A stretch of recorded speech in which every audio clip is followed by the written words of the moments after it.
Alors, je tape dans un navigateur web, je tape Download Photoshop Pattern, donc télécharger des motifs Photoshop.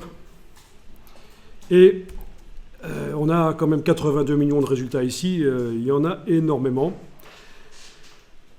Et voilà, ce sont des sites qui vous offrent des motifs libres de droit la plupart du temps.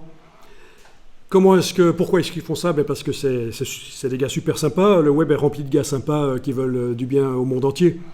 Sauf que non, ils mettent des publicités sur leur site. Voilà, ils mettent des publicités, c'est par les revenus publicitaires que c'est ça qui les motive en fait. Alors, je vais voir un peu, CTRL-clic sur le PC, commande-clic sur le Mac, je vais cliquer là-dessus pour aller voir dans un nouvel onglet. Bon, ça n'a pas l'air mal, il y a des motifs pas mal. Alors, chaque site va évidemment se présenter différemment, hein, puisque c'est pas normalisé. Bon, ben, si vous voulez, vous pouvez prendre le même que celui que j'ai pris. C'est lequel que j'ai pris, c'est celui-là? Oui. Vous le voyez dans la liste, là. Normalement, si vous avez tapé la même chose que moi, un peu plus bas, le 6e ou 7e Free Photoshop Patterns sur le site My Photoshop Brushes. Bon. Alors, pour tous les logiciels Adobe, vous allez comme ça avoir des choses gratuites que vous allez pouvoir télécharger et modifier éventuellement.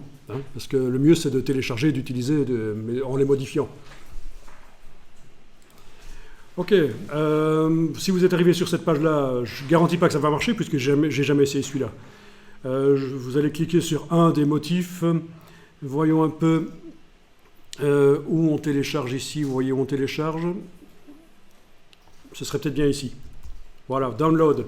Alors vous comprenez le principe. Encore un site putaclic, puisque vous avez deux publicités où il est mis le mot télécharger en dessous. Donc si vous cliquez dessus, voilà, et ça leur rapporte du fric, et vous n'arrivez pas là où vous voulez arriver. C'est ça le principe de ces sites-là, en fait. Donc il faut faire gaffe. Alors essayons un peu de download ici. Ça propose de télécharger quoi? Un zip. Tiens, mon antivirus n'est pas enclenché. Ben, c'est pas grave. On va dire que ça va aller. Normalement, ça va. Vous voyez quand même, je suis sur un Mac. Hein. Il y a une croyance populaire qui dit Mac, il n'y a pas de virus pour Mac. Ça, c'était vrai il y a très longtemps. Maintenant, vous avez intérêt à avoir un antivirus sur votre Mac quand même. Hein.